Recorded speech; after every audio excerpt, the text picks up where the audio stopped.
오늘은 우리가 빌립보서 4장 6절과 7절을 통해서 공동체가 하나 되기 위한 기도에 대해서 살펴볼 것입니다. 우선 오늘 설교의 본문을 다시 한번 읽겠습니다.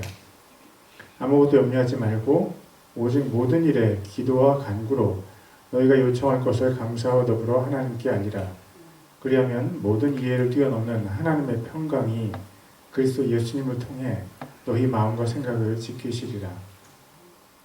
제가 이 구절을 제가 예수님을 믿은 이래로 너무나 많이 읽고 암송하고 이 말씀에 따라 살려고 기도하려고 노력을 했습니다.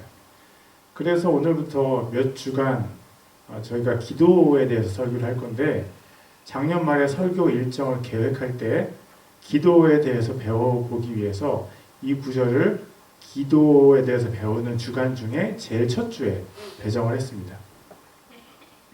저는 요즘에 설교를 준비할 때 설교 본문이 있는 장을 쉬운 한 번 읽습니다. 지난주에 시편 19편을 설교했는데, 설교 준비할 때 시편 19편을 한글 킹제임스 흥정형으로 17번 읽고, 영어 킹제임스 성경으로 17번 읽고, 영어 뉴 킹제임스 성경을 또 17번 읽었습니다. 오늘도 설교를 준비하면서 제가 빌립보서 4장을 한글 킹제임스로 17번 읽고 영어 킹제임스 번역으로 17번 읽었습니다. 그러니까 빌립보서 4장만 총 34번을 읽고 난 후에 제게 고민이 생겼습니다. 빌립보서 4장을 읽어가면서 문맥이 조금씩 파악이 됐는데, 빌립보서 4장 6절과 7절의 배경이 보이기 시작한 것입니다. 제가 이해한 배경이 정말 정확한지 알기 위해서 저는 나름 큰 결단을 내렸습니다. 설교 준비를 하기 위해서 빌립보서 4장을 영어 뉴 킹제임스 성경으로 17번만 더 읽으면 되는데, 빌립보서 4장 6절과 7절의 진짜 의미를 파악하기 위해서 빌립보서 전체, 즉 1장부터 4장까지를 영어 뉴 킹제임스 번역으로 17번 읽기로 결정한 것입니다. 그렇게 제가 영어 뉴 킹제임스 번역으로 빌립보서 전체를 17번 읽고, 빌립보서 4장은 그 이전에 다른 번역으로 34번 따로 읽은 후에 제가 내린 결론은 빌립보서 4장 6절과 7절의 의미가 제가 생각했던 것과는 달랐다는 것입니다. 제가 신학교에서 공부할 때 배웠던 유명한 말이 있습니다.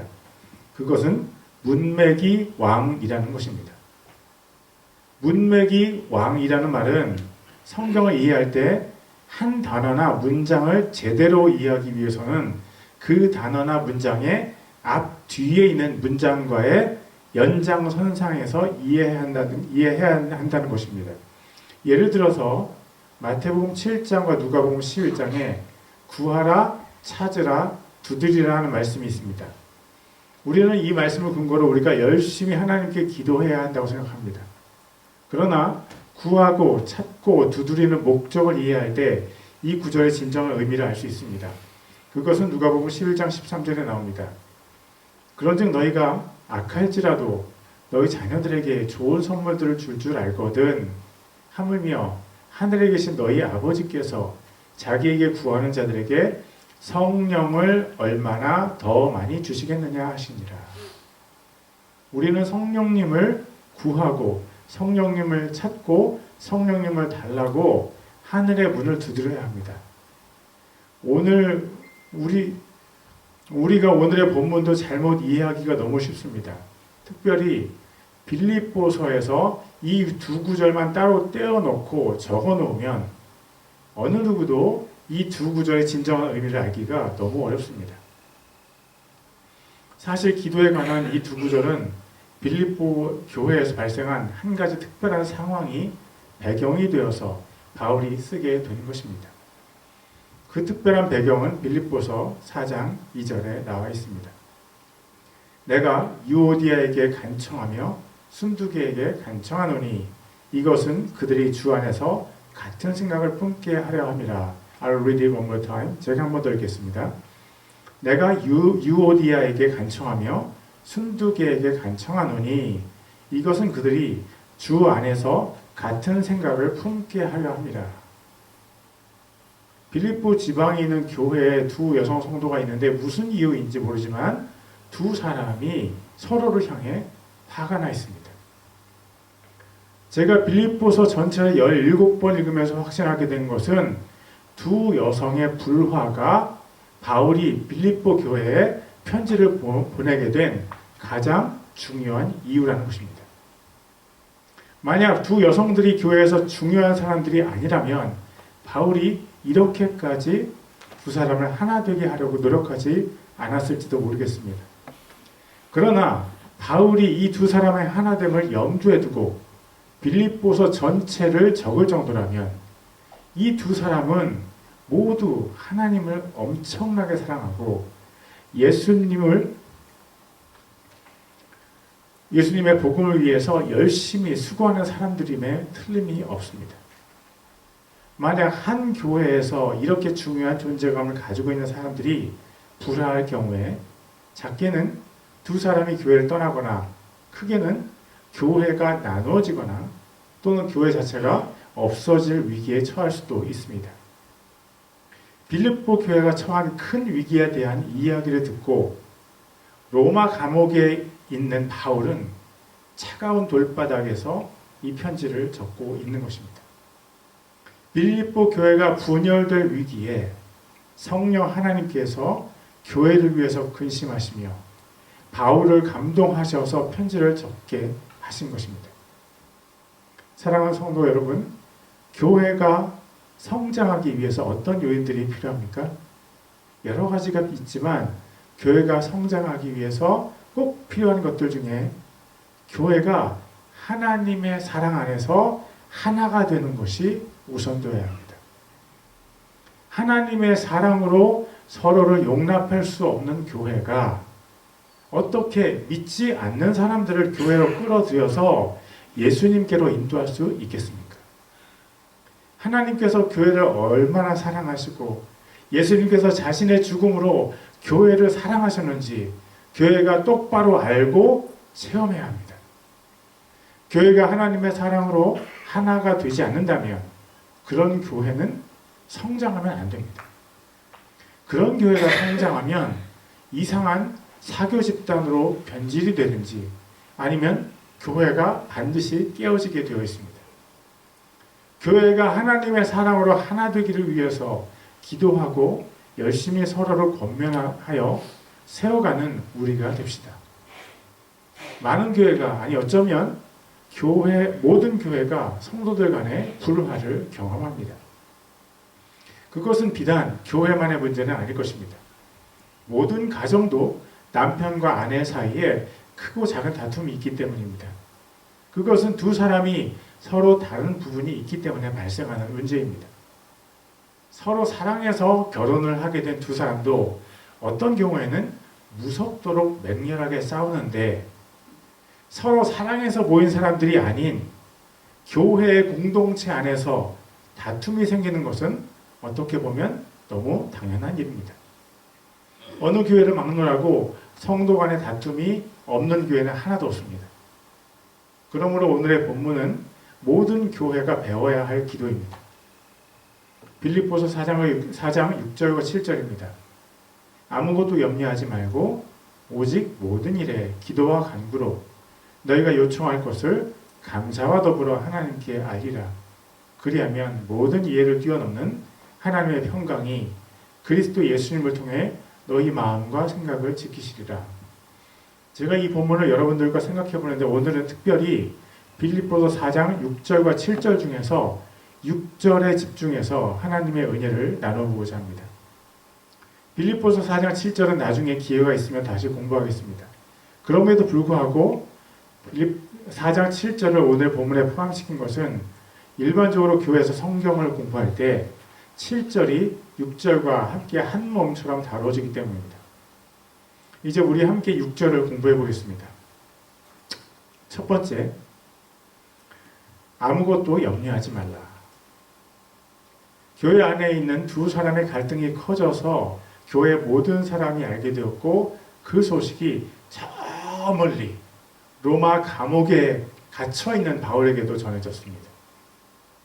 갈등의 당사자인 두 사람은 물론이지만 교회 안에 모든 사람들이 이 갈등이 미칠 여파로 인해 염려할 수밖에 없었습니다. 하나님께도 그러하지만 교회에도 너무 중요한 역할을 하고 있는 두 사람이 상처를 입거나 또는 교회 전체에도 큰 상처를 입을 가능성이 있습니다.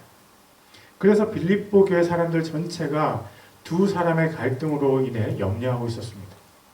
그렇다면 빌립보 교회를 개척한 바울은 교회를 위해서 염려를 하지 않았을까요?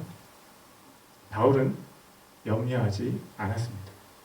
그것을 어떻게 할 수 있습니까? 빌립보서 1장 3절과 5절입니다.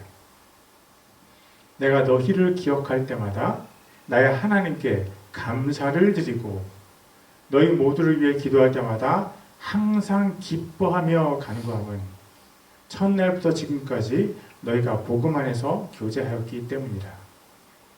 바울은 빌립보 교회를 기억할 때마다 감사했습니다.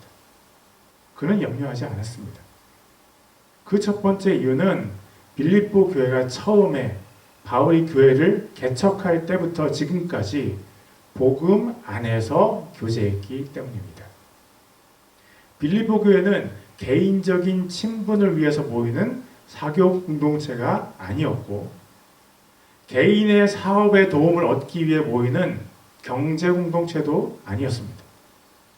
빌립보 교회는 하나님의 독생자이신 예수님께서 사람이 되셔서 모든 인류의 죄를 지시고 십자가에 죽으셨다가 부활하셔서 지금 하나님 보좌 오른편에 앉아 계시다는 것을 믿는 복음 공동체입니다.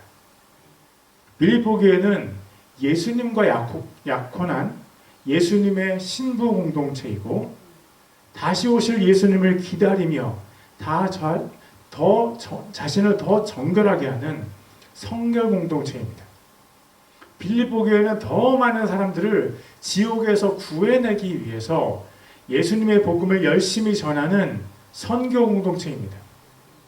복음 안에서 교제한다는 것은 예수님의 복음 자체가 교제의 내용이 된다는 것입니다.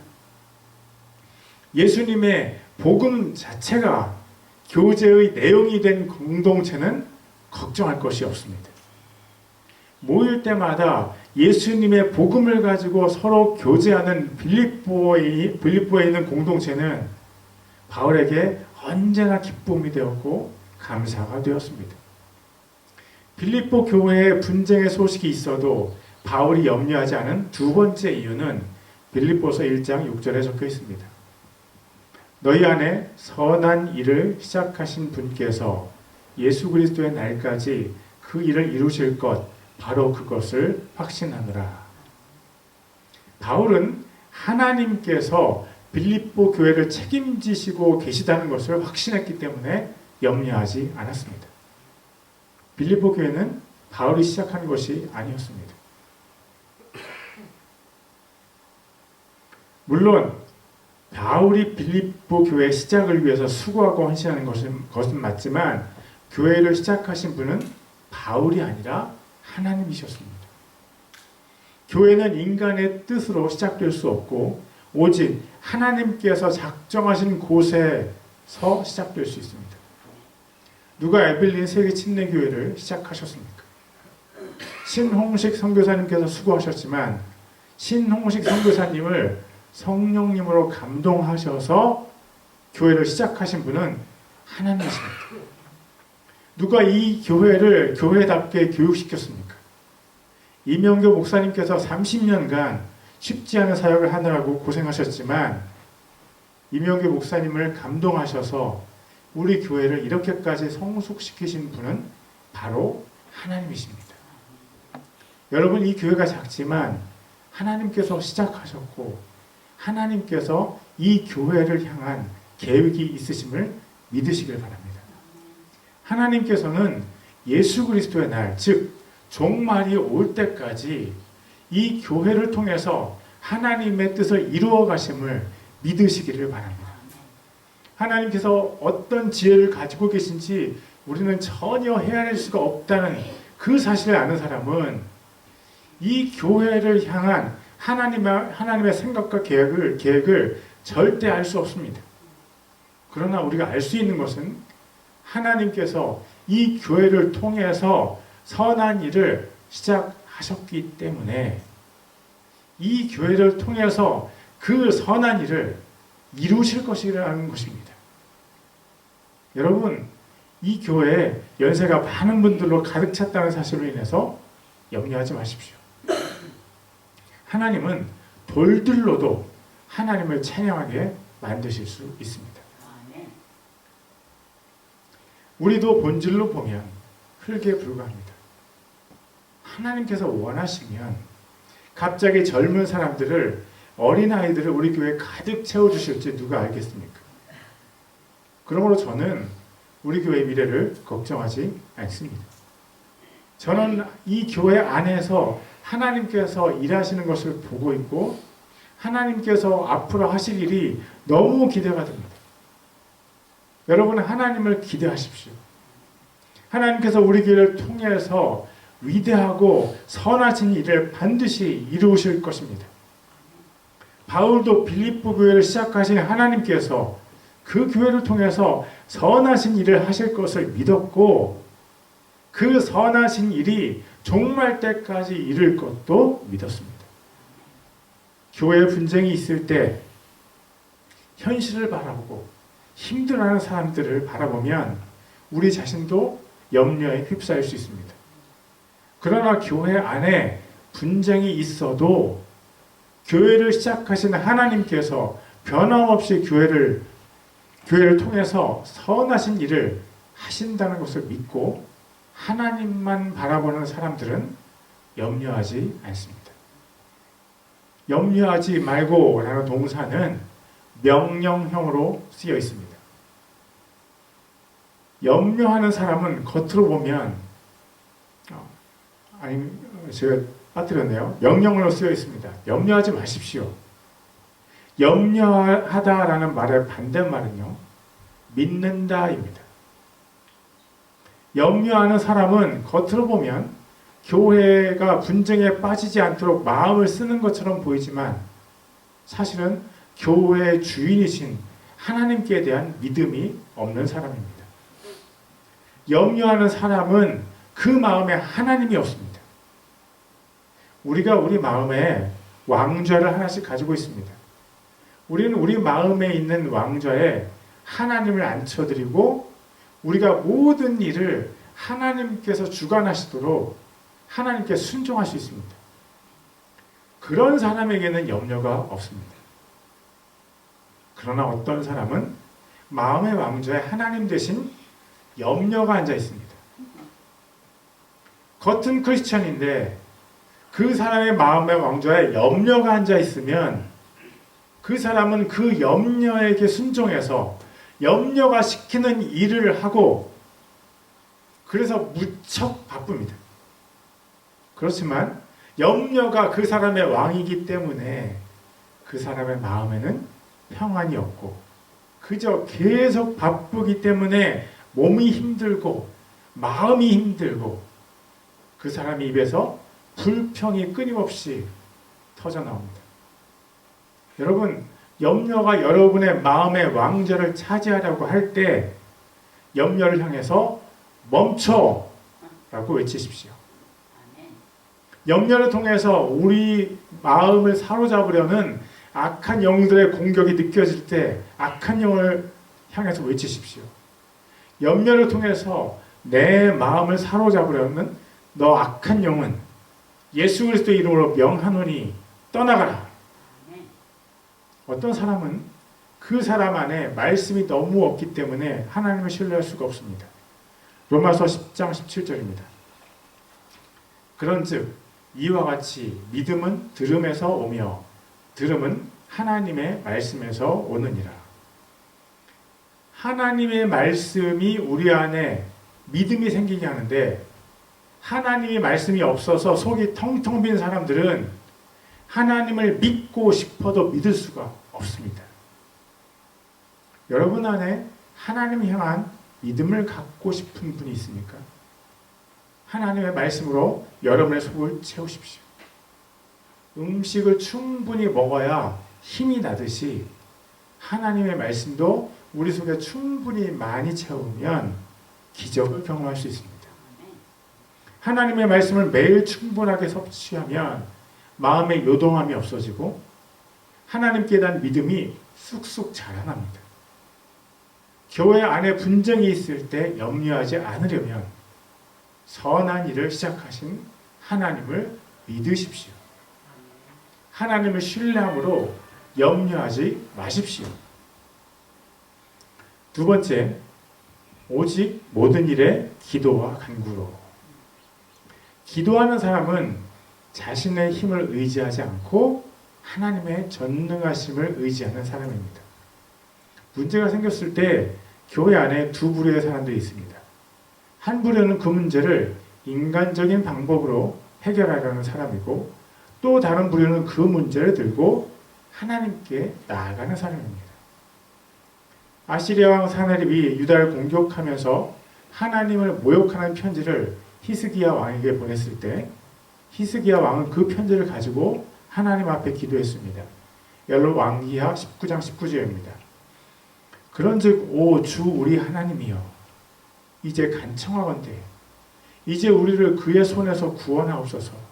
그리하시면 땅의 모든 왕국이 주 곧 주는 유일한 주 하나님인 줄 알리이다 하니라. 그러자 하나님께서 하룻밤에 아시리아 군대 18만 5천 명을 죽이셨고, 사네립 왕도 사네립 왕의 아들들의 손을 통해서 죽이셨습니다. 아시리아의 공격을 받고 있는 유다의 왕이 할 일이 얼마나 많이 있겠습니까? 유다의 왕으로서 히스기야는 부족한 군대를 충원하고 무기를 정비하고 전략을 짜야만 했을 것입니다. 그러나 그는 그렇게 바쁘고 멸망의 위기에 있는 그때에 하나님의 성전에 들어가서 기도했습니다. 여러분, 기도하십니까? 여러분은 하나님께 기도하기 위해서 여러분의 시간을 희생시켜 본 적이 있습니까? 여러분이 혹시 기도를 아직 해보지 않은 분들은 있을지라도 여러분의 인생에서 어려움이 없는 분은 한 분도 없을 것입니다. 우리가 하나님께 기도하지 않는다면 그 이유가 무엇일까요? 누군가 여러 가지 이유로 될 수 있을지 모르지만 가장 분명한 이유 중에 하나는요, 하나님께서 우리의 기도에 응답하시지 않는다고 믿기 때문일 것입니다. 많은 학생들이 장학금을 얻기 위해서 여기저기 장학금 신청서를 제출합니다. 제가 아는 어떤 학생은 공부하면서 일도 해야 하는 부담을 덜기 위해서 열심히 장학금 신청서를 써서 대학 4년 동안 모은 모든 돈을 장학금으로 받았습니다. 그 학생은 왜 장학금 신청서를 그렇게 많이 제출했을까요?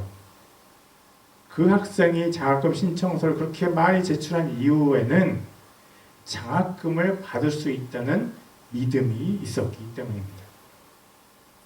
장학금 신청서를 제출해도 장학금을 받을 수 있다는 믿음이 없으면 그 학생은 절대로 장학금 신청서를 제출하지 않았을 것입니다.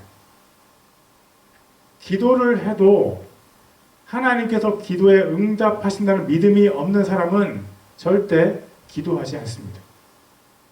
기도는 믿음으로 하는 것입니다.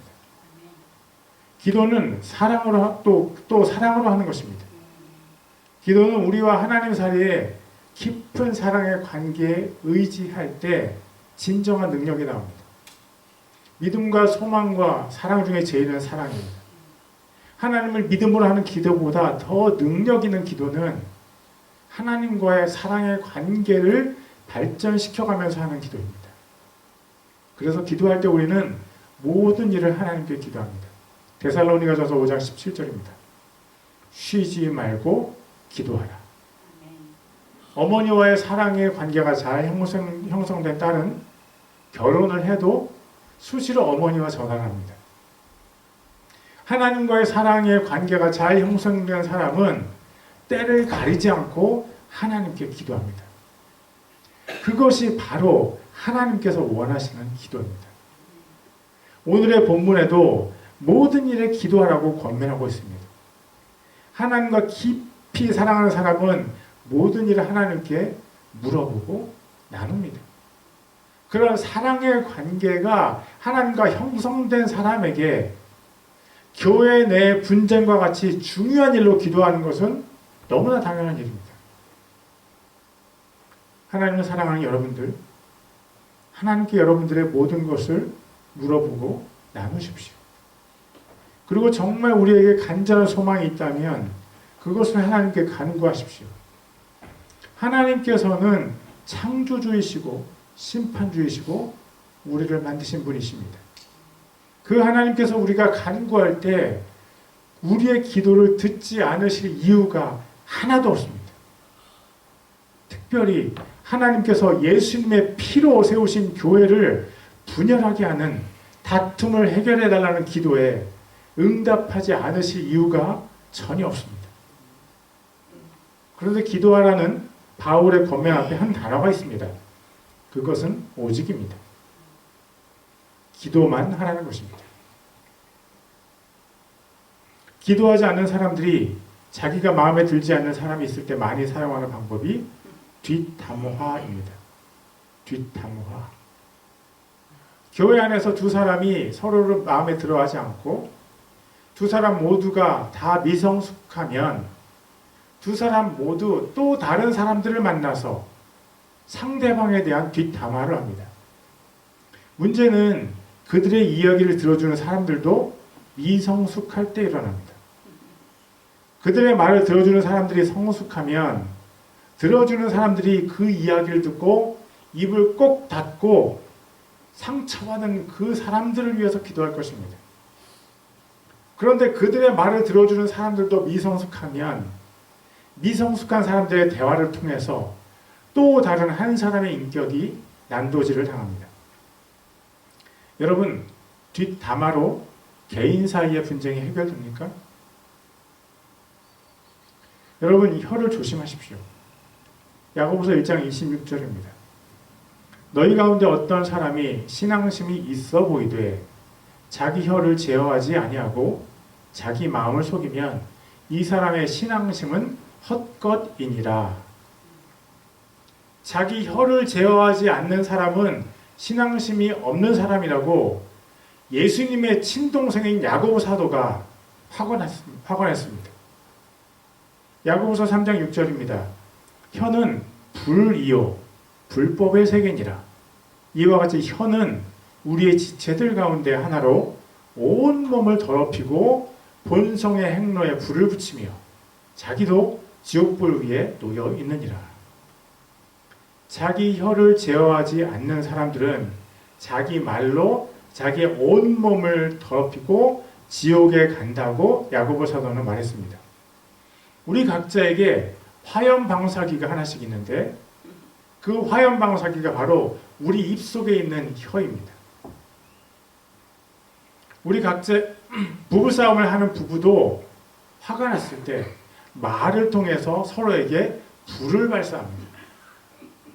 혀는 불인데 다른 사람들 다 불태운 후에 혀 자신도 지옥에서 불타게 만듭니다. 교회에 총을 가지고 들어가서 죄 없는 성도들 죽인 총기 난사범들의 뉴스를 우리는 여러 번 들었습니다.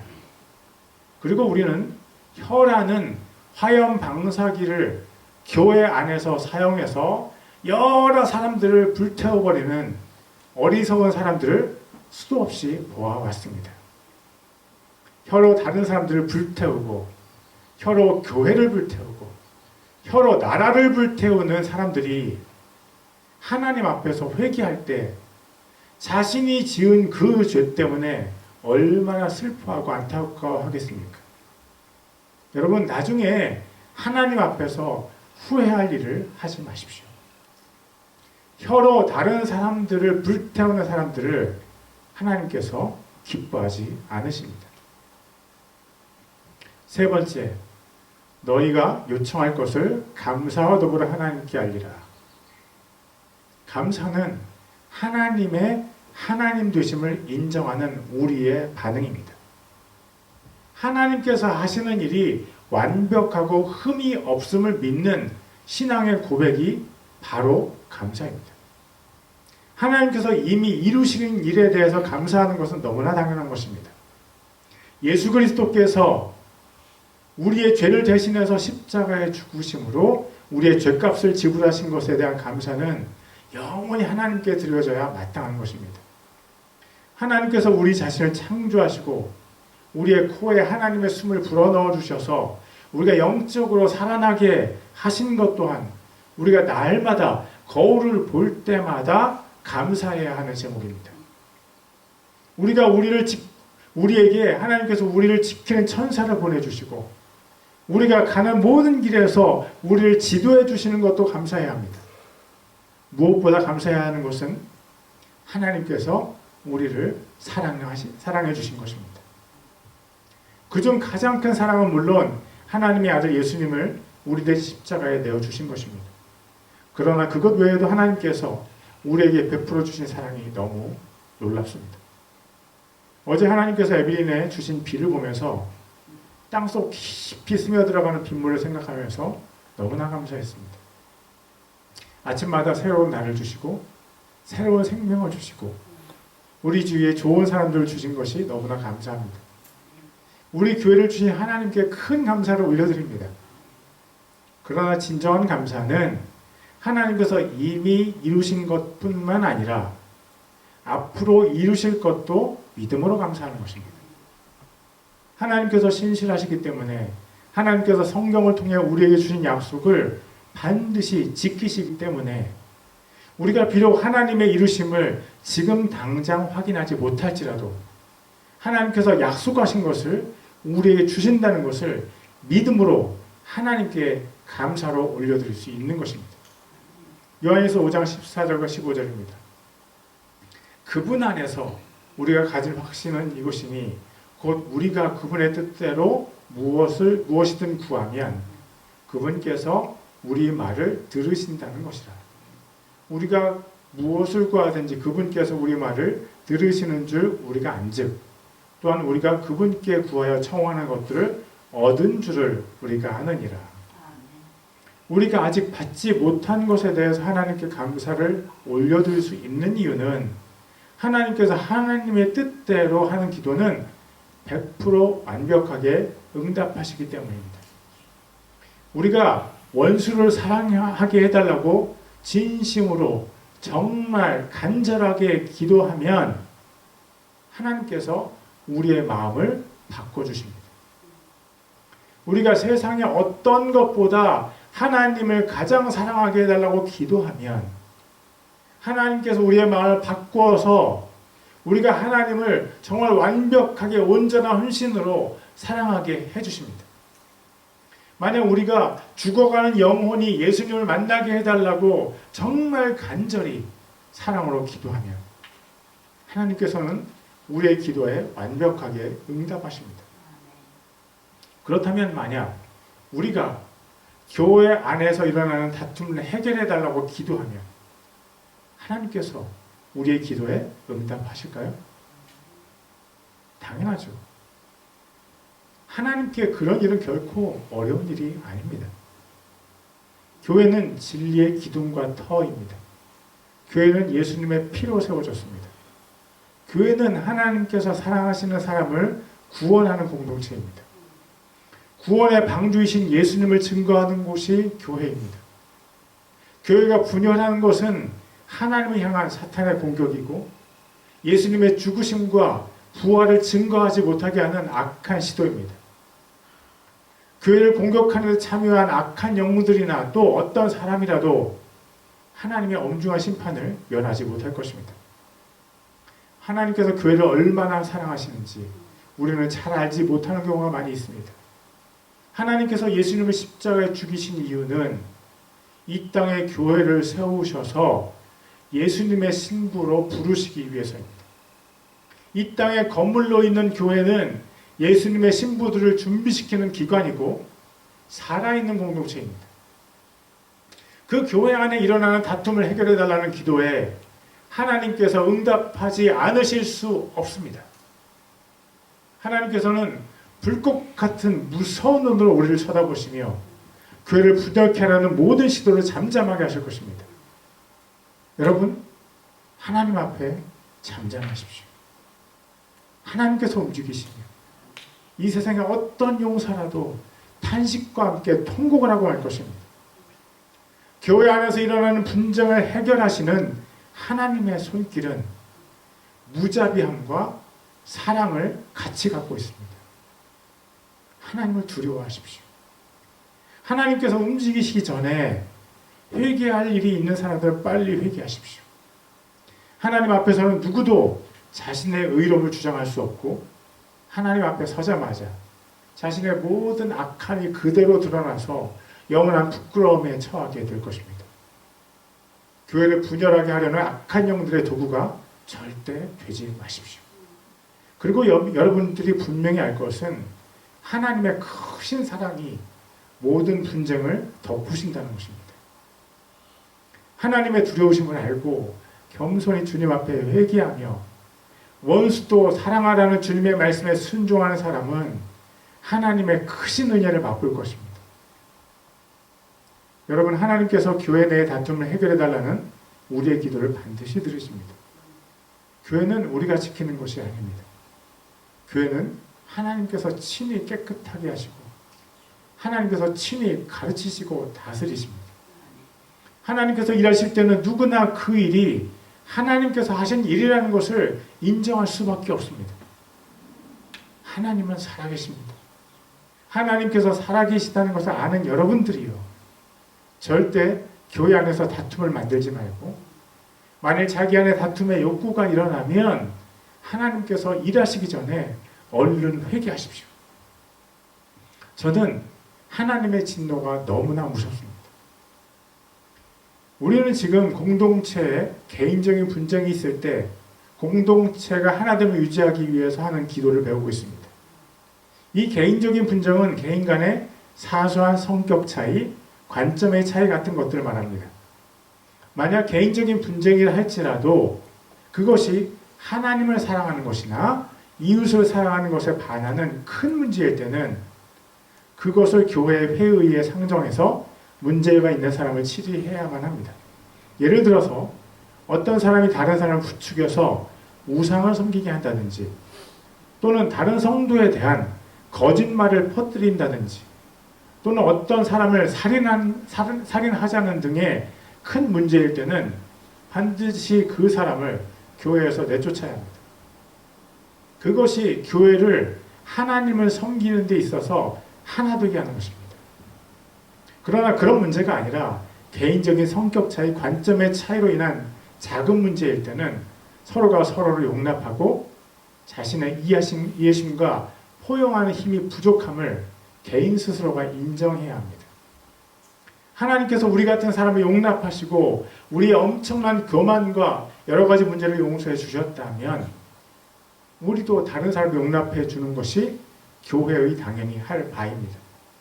그것이 너무 어려운 분들은 잠잠히 입을 닫고 다른 사람을 용납할 수 있게 될 때까지 하나님의 말씀을 더 많이 읽고 하나님 앞에 자신의 부족함을 들고 나아가서 자기 자신을 위해서 울어야 합니다. 참된 신앙은 다른 사람을 판단하는 것에 초점이 있지 않고 자기 자신이 하나님 앞에서 낮아지는 것, 겸손해지는 것입니다. 벼가 익으면 고개를 숙이듯이 참된 신앙인이 될수록 더 겸손해지고 누구라도 안길 수 있을 정도로 푸근해집니다. 하나님께서 사랑하시는 형제 자매님들, 상처를 입은 사람들도 따뜻함을 느낄 수 있는 사랑의 사람이 되십시오. 교회에서의 참된 섬김은 일을 많이 하는 것이 아닙니다. 참된 섬김은 교회의 왕이신 예수님을 마음으로, 행동으로, 또 영으로 사랑하는 것입니다. 그것이 어떻게 하는지 모르신다면 예수님께서 어떻게 하셨는지 성경에서 읽어보고 그대로 하십시오. 빌립보서 2장 5절에서 8절까지입니다. 너희 안에 이 생각을 품으시니 곧 그리스도 예수님 안에도 있던 생각이라.